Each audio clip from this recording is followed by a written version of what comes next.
इसलिए कहा है सदपात्र दानाच भवेत् धनाढ्यो धनाढ्यभावा प्रकरोति पुण्यम पुण्यम प्रभावा तदवम प्रयाति पुनर्धनाढ्य पुनरेव दाता।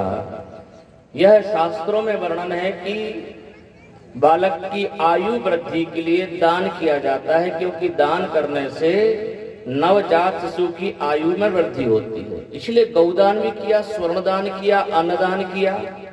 और सबसे विचित्र बात तो यह थी कि जिसको दान मिलता था वो अपने पास नहीं रखता था, वो दूसरे को दान दे देता था, क्योंकि सबको यह लग रहा था कि नंद के यहाँ नहीं हमारे यहाँ लाला हुआ है। ये प्रत्येक ब्रजवासी की खुशी थी। सबसे ज्यादा तो आश्चर्य तब हुआ, 1 वर्ष पहले जो लाला आया था गौर वर्ण का, रोहिणी के गर्भ से जिसका जन्म हुआ था, वह बालक 1 वर्ष से जिसके मुखमंडल पर कभी मुस्कुराहट नहीं थी, उदास पड़ा रहता था, वह बालक आज किलकारियां मार रहा है, हंस रहा है, बड़ा प्रसन्न है वह बालक। क्योंकि अभी अकेले थे शेषनाग जी, अब प्रभु पधार चुके हैं, इसलिए वह भी अति प्रसन्न है। उसकी प्रसन्नता का ठिकाना नहीं। सब कह रहे अरे मैया देखो तो इतने दिनों से यह बालक एकदम शांत पड़ा रहता था, उदास पड़ा रहता था। सभी को यह डर लग रहा था कहीं ऐसा तो नहीं है कहीं बीमार हो, क्योंकि न तो मुस्कुराता है, न ज्यादा कोई प्रसन्न मुद्रा में रहता है, ऐसे निराश उदास पड़ा रहता था। जब दाऊ को पता चला कि पूर्ण ब्रह्म परमात्मा गोकुल में पधार चुके हैं, तो आज वो भी अति प्रसन्न हैं। पूरा ब्रजमंडल झूम रहा है, नाच रहा है और गा रहा है।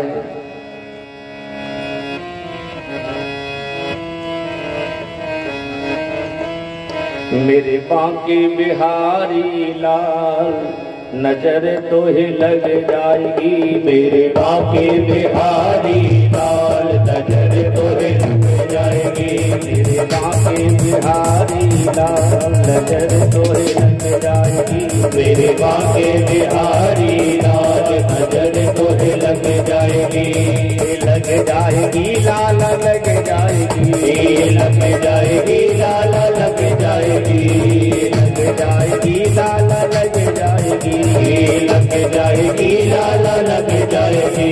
भगवान के दर्शन करने के लिए सारा ब्रजमंडल उमड़ पड़ा।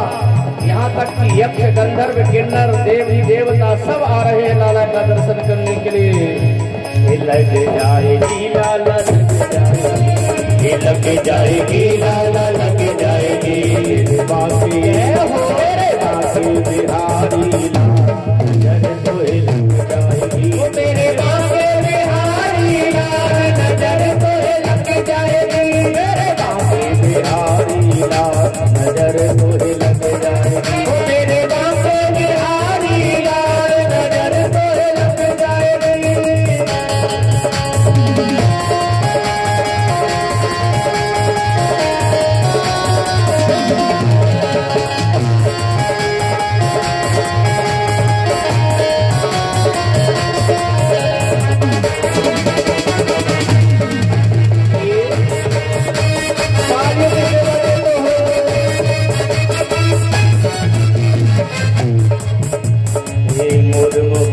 कानों में कुंडल, मोर मुकुट कानों में कुंडल, मोर मुकुट कानों में कुंडल, मोर मुकुट कानों में कुंडल, मोर मुकुट कानों में कुंडल, मोर मुकुट कानों में कुंडल। तेरे घुंघराले घुंघराले बाल, तेरे घुंघराले घुंघराले बाल नजर तो लग जाएगी, तेरे घुंघराले घुंघराले बाल नजर तो लग जाएगी, मेरे बाके बिहारी लाल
गजब करे तेरी प्यारी बांसुरिया, गजब करे तेरी प्यारी बांसुरिया, गजब करे तेरी प्यारी बांसुरिया, गजब करे तेरी प्यारी बांसुरिया, गजब करे तेरी प्यारी बांसुरिया, गजब करे तेरी प्यारी बांसुरिया।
जमुना तट पे गाय चरावे, जमुना तट पे गाय चरावे, जमुना तट पे गाय चरावे, जमुना तट पे गाय चरावे, गोपिन के संग रात रचावे, गोपिन के संग रात रचावे, गोपिन के संग रात रचावे, गोपिन के संग रात रचावे।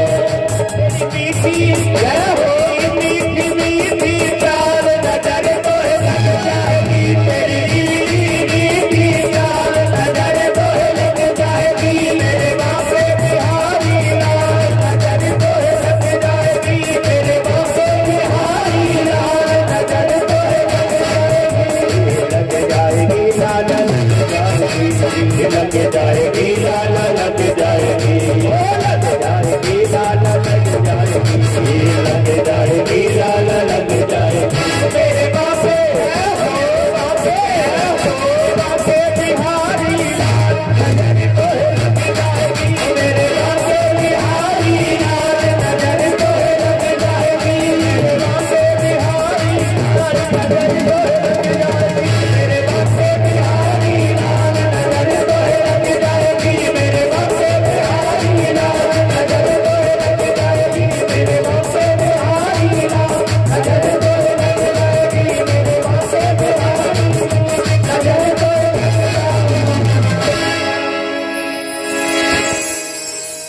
तेरी टेढ़ी मेढ़ी चाल, तेरे घुंघराले बाल, नजर तो लग जाएगी।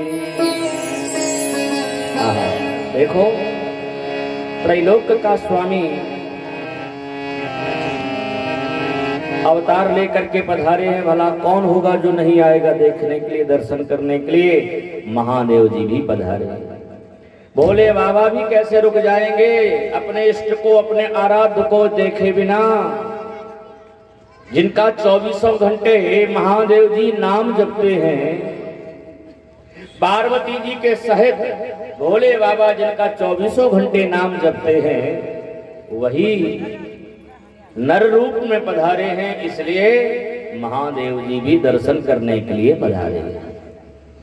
और महादेव जी जब दर्शन करने के लिए अमंगल वेश है, पूरे शरीर में चिता भस्म है और उनके अंग में नरमुंड माला है, एक हाथ में त्रिशूल, दूसरे हाथ में डमरू लिए हुए हैं, मत्थे पर द्विज का चंद्रमा, जटाओं में गंगा, बाघंबर लपेटे हुए हैं। अलख निरंजन कहते हुए महादेव जी गोकुल में पधारे। सभी ब्रजवासी देख करके आश्चर्य कर रहे, भैया ऐसा बाबा हमने आज तक नहीं देखा। ऐसा लगता है ये तो किसी स्मशान से कोई अघोरी बाबा आया है। देखो ये मृत्युलोक की धरती है, यहाँ भगवान आ जाए ना और कहे कि हम भगवान हैं तो जनता बड़ी विचित्र है, भगवान को भगवान नहीं मानेगी। कहाँ मानती भगवान को भगवान मानेगी? यदि भगवान आकर के यहाँ कहें कि हमने जन्म ले लिया है, आप लोगों में से कोई खड़ा हो जाए बोले हम भगवान हैं, बाकी लोग हम जय जगदीश्वरी करेंगे तो उसकी और दो तमाचा और मांगे बड़ा आया भगवान। भगवान यहाँ धरती पर आकर के खुद कहेंगे कि हम भगवान है तो कोई मानेगा। महादेव जी जब आए वहां तो सब लोग देख करके हैरान हो गए और कहने लगे, अरे भैया ऐसा महात्मा ऐसा योगी हमने कभी देखा नहीं। जहां से निकल जाते छोटे छोटे बच्चे तो जान बचा करके भागते और कहते अम्मा भैया दरवाजा बंद कर लो, एक अघोरी बाबा आया है, बड़ा डर लग रहा उसका। बड़े बूढ़े सयाने लोग देख करके कहते अरे भैया ये कोई सिद्ध महात्मा लग रहा है, कोई साधक है बहुत बड़ा, डरो मत, इसको दंडवत करो, प्रणाम करो। नंद महल का रास्ता पूछते पूछते पहुंच गए। नंद महल में तो भीड़ लगी हुई थी आने जाने वालों की, बहुत सारे लोग बैठे हुए थे। उनके मध्य में पगड़ी सगड़ी बांधे बढ़िया नंद बाबा जी विराजमान थे। सब ने खड़े होकर के योगी महात्मा का अभिवादन किया, स्वागत किया। आइए महाराज, स्वागत है आपका। कहां से पदार्पण हो रहा है, कहां से पधारे हैं आप? महादेव जी ने कहा भैया हम तो क्या बताएं, बहुत दूर से आ रहे हैं। नंद बाबा ने कहा बहुत दूर से? कितनी दूर से आ रहे हैं? वो दूर का स्थान तो होगा कोई जहां से आप आए हैं। अरे क्या बताएं, हम बहुत दूर से आ रहे हैं। अरे तो कितना दूर से आ रहे हैं? बहुत दूर दूर लगे हो, बता रहे नहीं कि कितने दूर से। बहुत दूर तो कैलाश पर्वत है। बाबा ने कहा तो यही समझ लो हम कैलाश से ही आ रहे हैं, हम कैलाश से ही आ रहे हैं, यही समझ लो। अरे बाबा तो सही में आप बड़ी दूर से आए हो। अच्छा आप गोकुल में पधारे, आपका स्वागत है। कृपया अब हम क्या आपका नाम जान सकते हैं? आपका नाम, शुभ नाम क्या है? तो योगी ने कहा महाराज हमारा नाम है शंकरानंद जी महाराज। क्या नाम है? शंकरानंद जी महाराज। नंद बाबा ने प्रणाम किया, वाह मेरे शंकरानंद जी महाराज, बड़ी कृपा करी, आप यहाँ पधारे हमारे लालाओं को आशीर्वाद देने के लिए।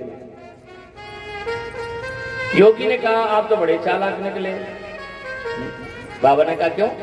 कहा हमारा सब कुछ पूछ लिया आपने, हम कहाँ से आए हैं, क्या नाम है हमारा, सब कुछ हमने बता दिया, अपना कुछ बताया नहीं।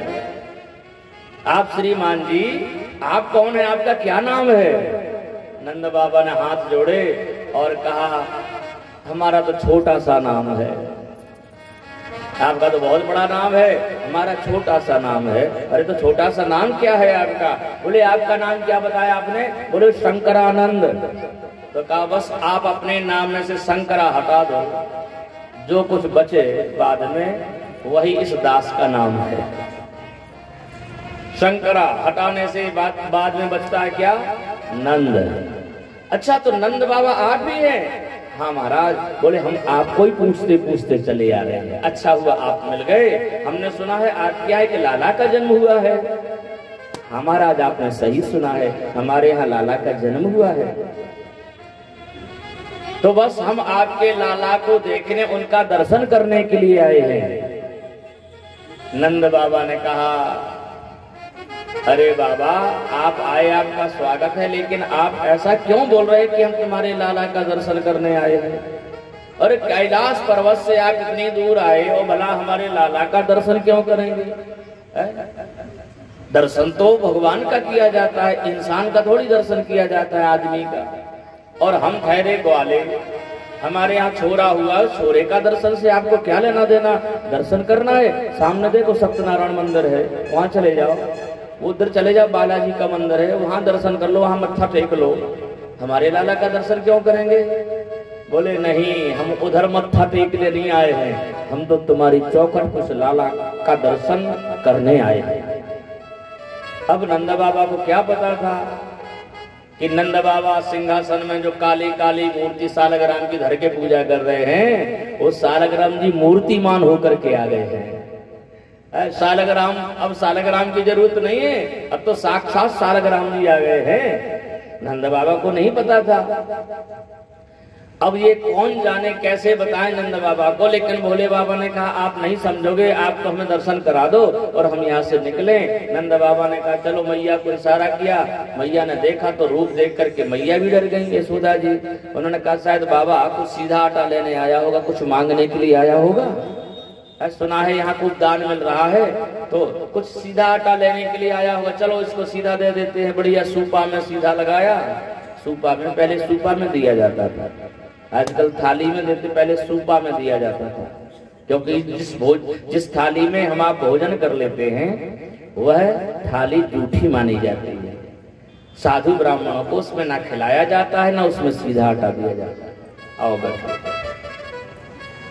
कुरेला की पार्टी है, कुरेला में कथा एक बार हो चुकी है। रोज आ रहे पटेल साहब, बहुत बहुत धन्यवाद। ठाकुर साहब, पटेल साहब, सभी साहब, जितने साहब आए हैं सभी साहबों का बहुत बहुत स्वागत। और आप सभी लोगों का, राजनगर से जितनी माताएं आई हैं, कोई पैदल चल के आई हैं, कोई ऑटो रिक्शा से आई, कोई अपनी 4 व्हीलर से आई हैं, कोई हेलीकॉप्टर से आई हैं, सभी का बहुत बहुत स्वागत है सभी का। और जो आ रहे हैं उनका भी स्वागत है, जो नहीं आएंगे उनका यहीं से स्वागत, उनके घर पर जो नहीं आए हैं। बोलो वृंदावन बिहारी लाल की जय हो। श्री सुखदेव जी महाराज वर्णन कर रहे हैं, भगवान के दिव्य चरित्रों को सुना रहे। परीक्षित भी सुन सुन करके बड़े खुश हो रहे। तो फिर क्या हुआ, यशोदा जी ने सीधा ला करके दिया, बाबा जी ने सीधे पर नजर डाली तो क्या रखा है, आटा रखा है, उसमें चावल रखा है, दाल रखा है, गुड़, घी, नमक, तेल, मिर्ची, जो भी सीधा लगा करके दिया जाता है वो सब सीधा दिया। बाबा जी ने कहा हमें सीधे आटे की जरूरत नहीं है, हमें सीधा आटा नहीं चाहिए, तो फिर सोना चांदी ले लो, हीरे मोती जवाहरात ले लो, क्या चाहिए आपको? बोले हमने बता दिया है आपको पहले कि हमें कुछ नहीं चाहिए, हमें तो एक झलक सांवरे की दिखा दो, बस एक झलक हम सांवरे सरकार की देख लें, हम बिना कहीं चले जाएंगे। लेकिन यशोदा ने कहा बाबा हमें तो डर लग रहा है तुम्हें देख करके, फिर हमारा छोटा सा छोरा देख करके डर जाएगा, फिर हम क्या करेंगे? 17 मणियां पूजने के बाद में तो बड़ी मुश्किल से एक छोरा हुआ है, अब डर गया, कभी उसको हो गया तो फिर हम क्या करेंगे? बाबा ने कहा, योगी ने कहा मैया तू नहीं जानती है कौन है? अरे इससे तो डर को भी डर लगता है, भय भी भयभीत रहता है इससे, इससे कौन डरेगा? बोले तुम्हारे सांपों को देख करके डर जाएगा। अरे बोले सांपों की बात कर रही है, तो सांपों का बिछौना है इसका, सांपों पर ही सोता है शेष साई नारायण, इसका शेष ही बिछौना हो, वो भला इन छोटे छोटे सपोलों से क्या डरेगा? लेकिन यशोदा जी नहीं मान रही तो बाबा भी नहीं मान रहे। स्त्री हट योगी हट, स्त्री हट भी बड़ा खतरनाक होता है, स्त्री ने जो हट कर दी वो करना ही पड़ता है। एक राजा थे, वो राजा पक्षियों की, जीवों की आवाज सुनते थे और समझते थे, पक्षी क्या बोल रहे हैं, कीड़े मकोड़े क्या बात कर रहे हैं वो समझते थे। एक दिन राजा भोजन कर रहे थे, रानी उनकी भोजन परोस रही थी, चींटी आपस में दूसरी चींटी को कुछ बात कह रही है कि राजा भोजन कर रहे, बड़ा मीठा भोजन कर रहे, देखो हम मुंह में दबा करके लाए, तुम भी चले जाओ। राजा सुन रहे थे, हंस रहे थे राजा।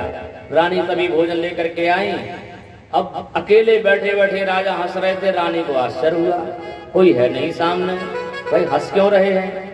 रानी ने पूछ लिया, बोले महाराज बताओ आप हंस क्यों रहे हो? अरे बोले कुछ नहीं, ऐसी आ गई हंसी। बोले नहीं बताना पड़ेगा, बताना पड़ेगा आपको, हंसे क्यों आप? अब इसी को तो स्त्री हट कहते हैं। स्त्री हट कर दिया कि बोले बनारस की साड़ी चाहिए, वो तो चाहे जैसे हो लाना पड़ेगा, चाहे कर्ज करके लाओ चाहे जैसे लाओ, लेकिन साड़ी ला करके देनी पड़ेगी। स्त्री हट है।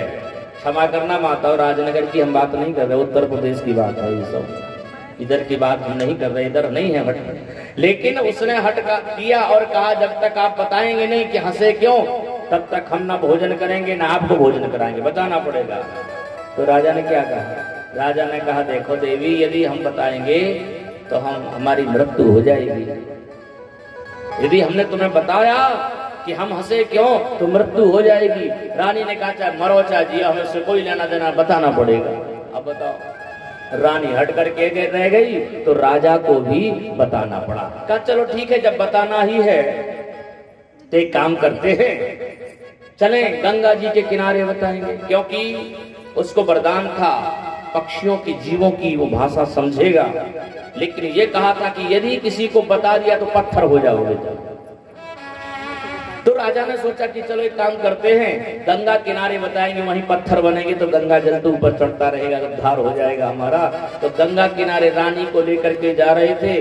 रास्ते में जंगल में से जब निकले तो क्या देखा, एक बकरी अपने बकरे से कह रही है स्वामी देखो फलाने कुआं में कितनी हरी हरी पत्ती लगी है, घास लगी है, थोड़ी तोड़ करके लाओ ना।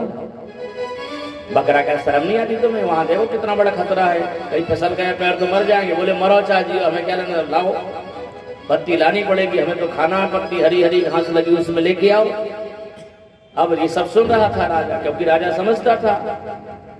वो बकरा कह रहा मान जाओ, वहां जाएंगे पैर फिसल जाएगा, मर जाएंगे हम। बोले मर जाओ, हमें कोई परवाह नहीं, लेकिन हरी हरी पत्ती लानी पड़ेगी। बकरे का दिमाग खराब। बोले सुनो, हम वो राजा नहीं कि रानी के चक्कर में पड़ जाएंगे, हम वो राजा नहीं है जो रानी के चक्कर में पड़ करके बेचारा मरने के लिए जा रहा है। राजा ने सुना, बेचारा घबरा गया। बताइए, जानवर ऐसा बोल रहा है, पशु ऐसा बोल रहा है, और हम अपनी पत्नी के चक्कर में पत्थर बनने के लिए जा रहे हैं। उसने वहीं पास का एक डंडा तोड़ा। राजा ने और रानी के पास आया, बोले क्या पूछ रहे, बताएं हम कि क्यों हंसे थे। डंडा देख करके रानी ने कहा नहीं अब मत बताओ। डंडा देख करके घबरा गई। स्त्री हट, यदि स्त्री ने हट कर दिया तो झुकना पड़ता, लेकिन स्त्री हट से भी बड़ी है योगी हट। योगी ने हट कर लिया कि हम भी यहाँ से हटने वाले नहीं हैं। अब भोले बाबा भी आसन जमा करके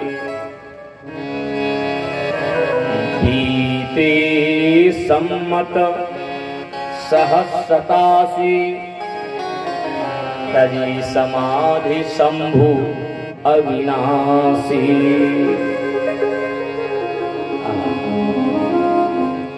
87,000 वर्ष बीत जाए ऐसी समाधि लगती भोले बाबा की। कोई घंटे 2 घंटे की थोड़ी कि घंटे 2 घंटे बैठेंगे उठ जाएंगे। ऐसे हैं कि महादेव बैठ जाएं तो फिर हजारों वर्ष बैठे रह जाएं। आखिर यशोदा जी को लाला का दर्शन कराना पड़ा, क्योंकि ये बाबा हटने वाला नहीं है। और लाला को लेकर के जब यशोदा जी आई, महादेव जी ने सांवरे सरकार का दर्शन किया। नंदलाल निहार लिए जब ते, भोले बाबा ने जब सांवरे सरकार की छवि को देखा, नंदलाल निहार लिए जब ते, निज देह नगे संवारन दे। सुध बुध खो बैठे भोले बाबा।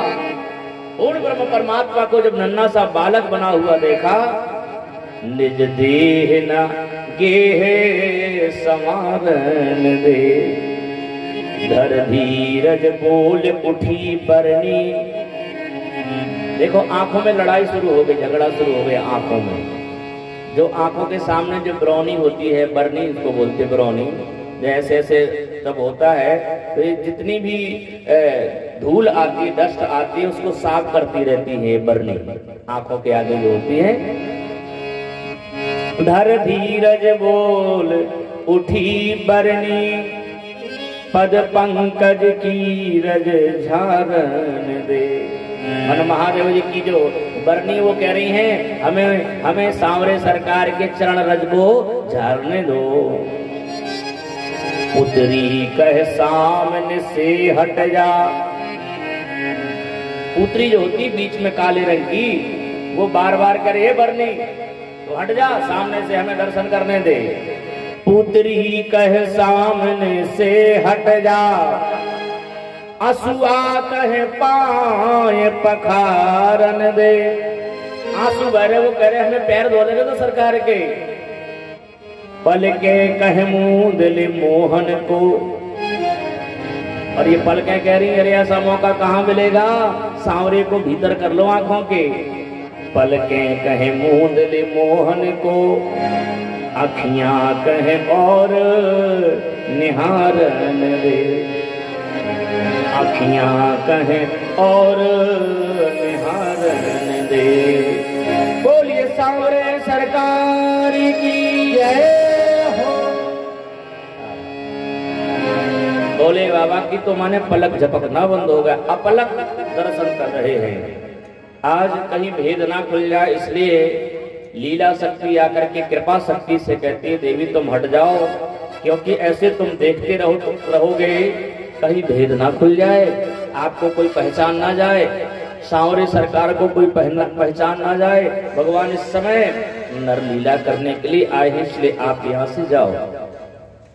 भगवान ने बाल रूप का जो सुंदर स्वरूप है, झांकी है, अपने हृदय में विराजमान करके महादेव जी जाने लगे। फिर याद आया हम कहाँ जा रहे हैं, कैलाश जाएंगे या काशी जाएंगे या शांत वहां क्या है, सब कुछ तो ब्रज में है। जो हमारे आराध्य हैं, जो हमारे इष्ट हैं, जिनका मैं उपासक हूँ, वो तो ब्रज में आया है। फिर हम कैलाश में क्या खाक छानेंगे, अब तो ब्रज में ही आनंद होने वाला है, इसलिए अब हम यहीं रहेंगे। नंद बाबा से कहा महाराज हम आपसे कुछ आज्ञा चाहते हैं। नंद बाबा ने कहा बोलो बाबा जी। कहा हमारी इच्छा है कि हम कुछ दिन यहाँ ठहर जाएं, रुक जाएं।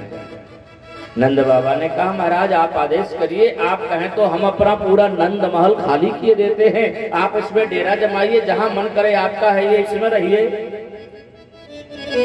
पहले लोग जो कहते थे वो करते थे, आजकल लोग कहते तो हैं लेकिन करते नहीं है। बड़े हरिश्चंद्र बन करके बोल देंगे, मोटरसाइकिल नई खरीद करके लाओ, पूजा कराओ, और पूजा कराते समय महाराज बोले बड़ी सुंदर बाइक ले आए हो, बड़ी प्यारी बाइक है। तो जजमान क्या कहता, बोले महाराज हमारी कहाँ आप ही की है। ऐसे बोलते कि नहीं बोलते? तो ये सही बोल रहे हैं क्या? उसी समय कह दिया तो चाबी दो, फिर हमारी है गाड़ी तो हमारे दे दो चाबी, वही देगा चाबी क्या? मकान देखने आओ, मकान में बड़ा प्यारा मकान बना है, बड़ा सुंदर बना है, बड़ी सुंदर कोठी बनाई है आपने, क्या बात है, तो वो कहेगा साहब आपकी ही है। और उससे अंदर से पूछा सही कह रहे क्या, और कह दिया हमारे यहाँ तो तुम बाहर निकलो, हमें डेरा जमाने तो कोई रहने देगा क्या? पहले लोग जो बोलते थे वो करते थे, और आजकल बोलते तो है लेकिन करते नहीं है। नंद बाबा ने कहा आप कहें तो हम पूरा नंद महल खाली कर देते हैं, आप अपना डेरा जमाइए इसमें। योगी क्या कहता है, धन धन भोलेनाथ महादेव, कौड़ी नहीं खजाने में, तीन लोक बस्ती है बसाई, आप बसे वीराने में। अरे हमें तो वीरान अच्छा लगता है, एकांत अच्छा लगता है, एक निरंजन दो सुखी और तीन में खटपट चार दुखी। जितनी ज्यादा संख्या बढ़ेगी उतनी ज्यादा आफत। अकेले रहो निरंजन, जहाँ जाना जो करना, जहाँ मन करे वही रुक जाओ, जब कहे मन चले जाओ। और एक से जहाँ दो हुए तो दो में थोड़ी व्यवस्था बन जाती है, बुखार आ गया कोई जरूरत है तो एक से दो अच्छे रहते हैं सुखी। लेकिन इसके बाद संख्या बढ़ेगी तो एक निरंजन दो सुखी और तीन में खटपट चार दुखी। जैसी संख्या बढ़ेगी आपकी स्वतंत्रता खत्म। वो कहेगा नहीं रुको थोड़ा, वो कहेगा नहीं हमें चलो अब जल्दी चलो, अब हमें अच्छा नहीं लग रहा चलो, तो आपका मन नहीं कर रहा तो अभी जाना पड़ता है। भोले बाबा कहते हैं हमें तो अकेले ही में आनंद है और हम एकांत में रहते हैं, तो फिर आपका जहां मन करे आप रहिए, आपको कोई कुछ नहीं बोले। तो नंद भोले बाबा ने नंद महल के बाहर आसन लगा दिया, बोले अब हम यहीं बैठेंगे। बढ़िया और ऐसी जगह बैठ गए जब लाला को स्नान कराते हैं। लाला को स्नान कराते समय उनका जो जल है, स्नान का जल जिधर गिरता था वहीं बैठे बोले बाबा तो बढ़िया स्नान होते जा रहे चरणामृत से, क्योंकि भगवान को जलधारा प्रिया शिवा। भगवान शंकर को जलधारा चाहिए। सूर्य भगवान को नमस्कार प्रिय भानु। सुबह उठ करके सूर्य भगवान को प्रणाम करो। प्रतिदिन सूर्य भगवान को प्रणाम करना चाहिए, क्योंकि सूर्य भगवान को चंदन टीका तो लगा नहीं सकते, बहुत दूर है। कहाँ लगाओगे, कैसे लगाओगे? दूर से नमस्कार कर लो बस। नमस्कार प्रिया भानु। जलधारा प्रिया शिवा। अलंकार प्रिया विष्णु। और भगवान विष्णु को वस्त्र आभूषण भगवान विष्णु की पूजा में जरूरी है। और ब्राह्मणस्य मधुर प्रियम। अब ब्राह्मण भोजन में मिठाई जरूरी है, मिष्ठान जरूरी है। ब्राह्मणस्य मधुर प्रियम। तो भगवान शिव को जलधारा, जल से बड़ा प्रेम, इसलिए बैठ गए वहां। और आज भी वहां नंदेश्वर नाम से विख्यात हैं। नंदेश्वर आज भी बैठे हैं नंदगांव में। आशेश्वर महादेव जहां आस लगा करके बैठे थे कि लाला का दर्शन हो, इसके बाद वहीं बाहर नंदेश्वर नाम से विख्यात हैं। बोलो श्री नंदेश्वर महादेव की हो। श्री सुखदेव जी महाराज परीक्षित जी को कहते राजन आओ भगवान के जो दिव्य चरित्र हैं उनको सुनाए हम। कंसेन प्रहिता घोरा पूतना बाल घातनी शिशोंस चार निघ्नन्ति पुरिग्राम ब्रजादिषु।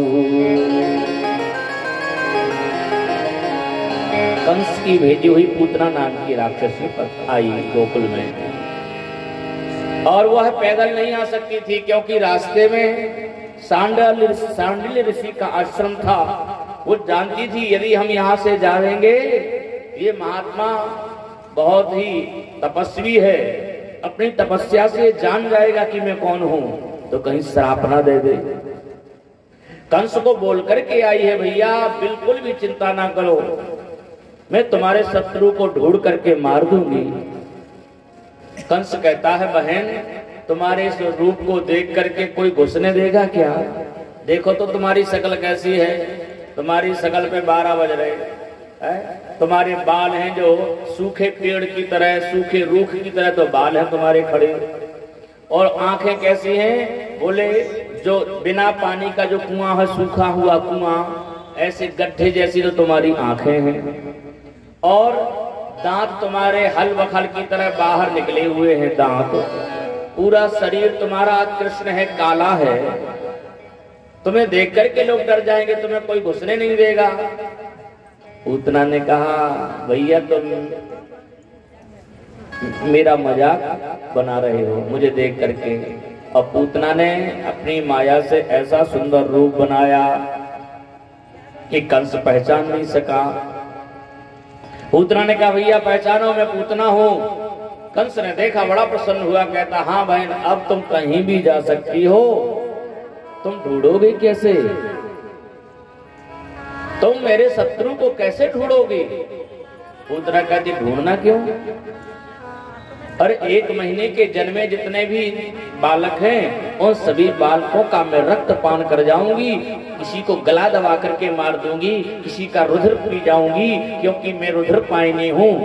मैं बिना खून पिए रह ही नहीं सकती हूँ। सुबह से चाहिए बढ़िया कोल्ड रंग, ठंडा ठंडा बढ़िया मीठा मीठा रक्त उसको चाहिए ही चाहिए है, पीना ही है, उसका ये आहार है, भोजन है उसका ये। तो कहती है हम ब्रजमंडल में जितने भी नवजात शिशु हैं उन सबको मार डालेंगे, उन्हीं में आपका शत्रु जो होगा वो भी मारा जाएगा। अब पूतना चल पड़ी, आकाश मार्ग से गई, पैदल नहीं गई, माया भी नहीं थी।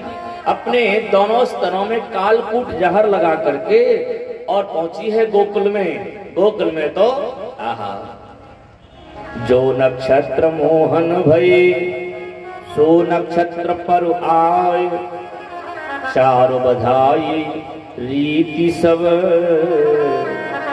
करत यशोदा मां। भगवान के जन्म का नक्षत्र आया है, इसलिए उत्सव मनाया जा रहा है। उस उत्सव में आने जाने वालों का तांता लगा हुआ है, भीड़ लगी हुई है।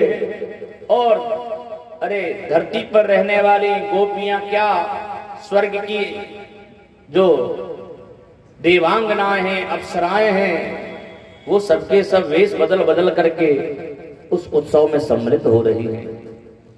और यह सुंदर वेश बना करके जब पहुंची तो यही समझ करके शायद रोहिणी समझ रही थी कि यशोदा के मायके से कोई उनकी सहेली आई होगी, और यशोदा सोच रही थी कि रोहिणी के मायके से कोई उनकी सहेली आई होगी, इसलिए बोला नहीं।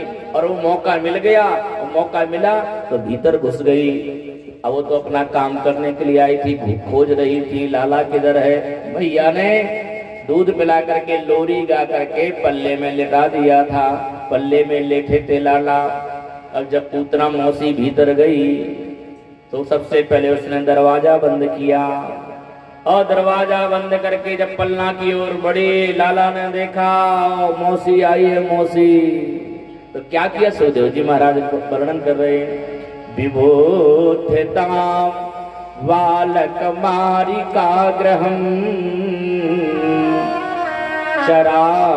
चराचरात्मस्य निमीलते क्षणः। जैसे ही पूतना आगे बढ़ी, लाला की नजर पूतना पर पड़ी तो लाला ने नेत्र बंद कर लिए। निमीलते क्षणः, भगवान भी ऐसे बनावटी आंख बंद करके मानो सो रहे हो, है ना। एक तो सही का सोना होता है, नींद आ जाती है, सो जाते, बाजे भी बजते रहे तो पता नहीं चलता है। एक नींद वो होती है, और दूसरी नींद आप लोगों ने ली होगी कभी कभी बनावटी, ऐसी आंख बंद, झूठ मूठ की आंखें बंद कर लेंगे। अब बताओ, जो सही में सो रहा हो उसको तो जगाया जा सकता है, लेकिन जो ऐसी झूठ मूठ की आंखें बंद करके सो जाए उसको कोई जगा सकता? वो तो जगेगा ही नहीं, क्योंकि सो तो रहा नहीं, वो आंख बंद करके जबरदस्ती लेट गया है और वह बनावटी सो रहा है। लाला कोई डरे नहीं थे? किसी ने कहा क्या डर गए थे पूतना को देख करके? भगवान क्या डरेंगे, वो तो अभिनव कर रहे, बाल अभिनव कर रहे हैं। और भगवान मानो यह बता रहे हैं कि भाई दर्शन जो है वो अच्छी वस्तु का किया जाता है। यह जो मौसी आई है, अरे क्या हमें उपहार लेकर के आई है? कोई आगरे का पेठा ले आती, कोई गुलाब जामुन ले आती, बिस्किट ले आती, टाफी ले आती, तब तो अच्छी बात थी। ये मौसी आई भी और लाई तो क्या लाई? जहर लेकर के आई। तो क्या इसका दर्शन करना चाहिए? ये कहीं से भी अच्छी नहीं है। पूतना, पहले तो इसका नाम ही खराब है, पूतना। इसको पूत प्रिय ना हो उसे कहते हैं पूतना। जिसको पूत प्रिय ना हो, पूतना। दूसरा अर्थ है पूतना, पूत माने पवित्र, ना माने नहीं, जो पवित्र नहीं है उसी का नाम है पूतना।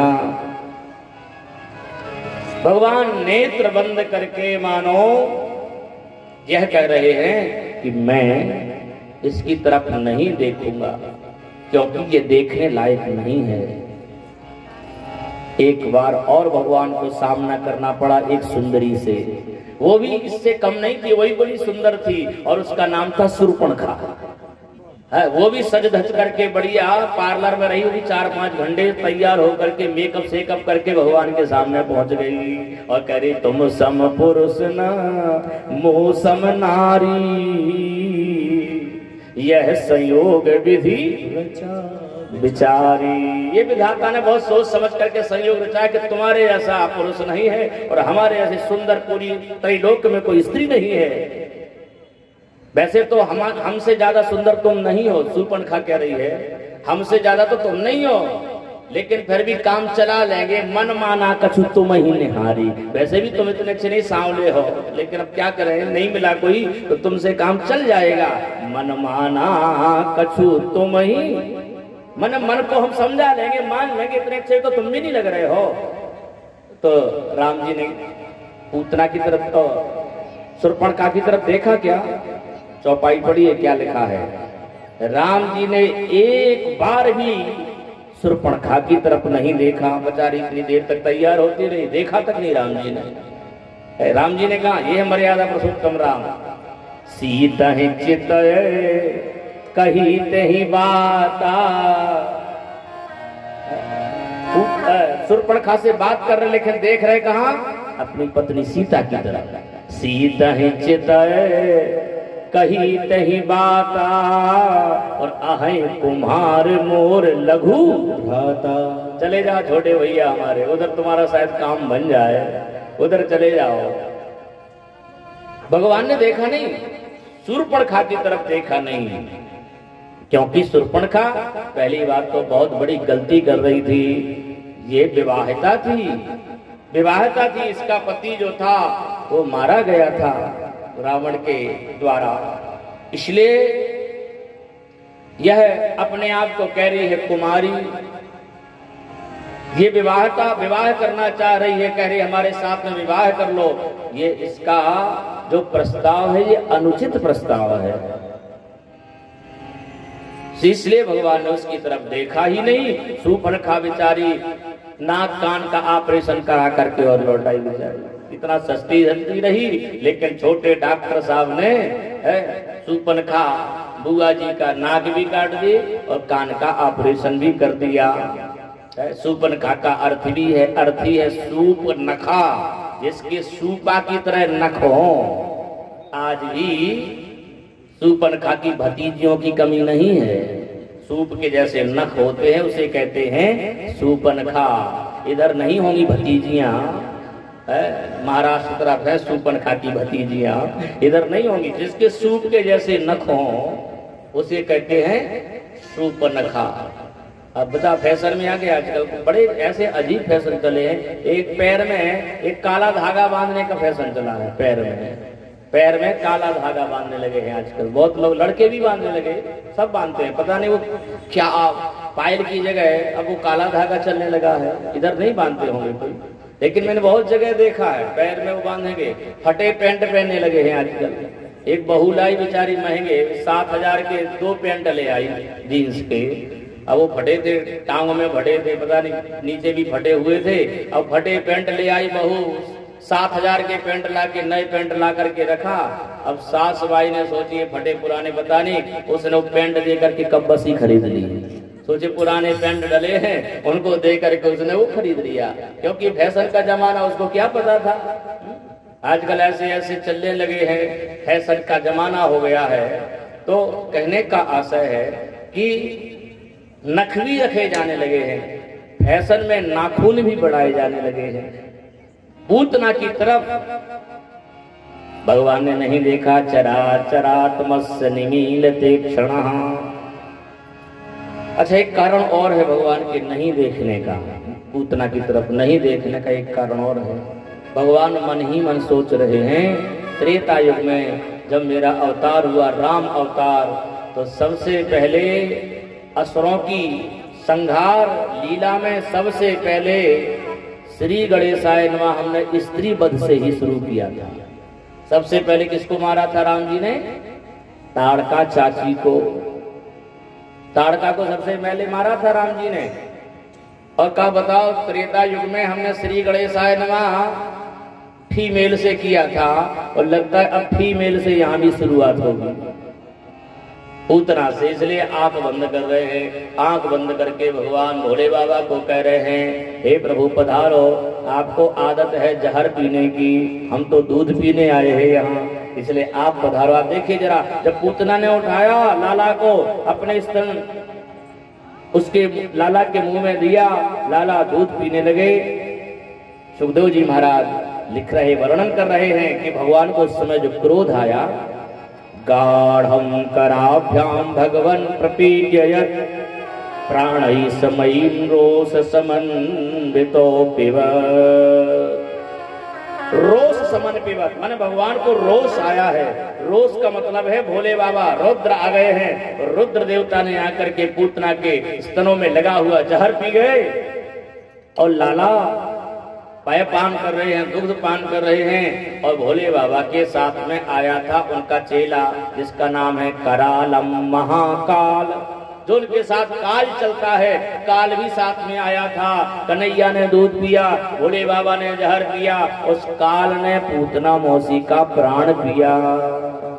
बड़े जोर से चिल्लाई, सा मुंच मुंचा लिपति सामुंच मुंचाल मिते प्रभासणी निष्पीड्यमानाखिल जीव बलमणि विवेक नेत्रे चरणौ भुजौ मुहौ प्रसन्न गात्रा क्षिपति दुरोदः। बहुत जोर से चिल्लाई पूतना है। लाला ने दूध भी पिया लेकिन साथ साथ प्राण भी पिया। भागने लगी और जब मथुरा की तरफ भागी तो भगवान कहते ए मौसी कहाँ जा रही? अरे बोले छोड़ दे। भगवान कहते मौसी तुझे पता नहीं है मैं किसी को जल्दी पकड़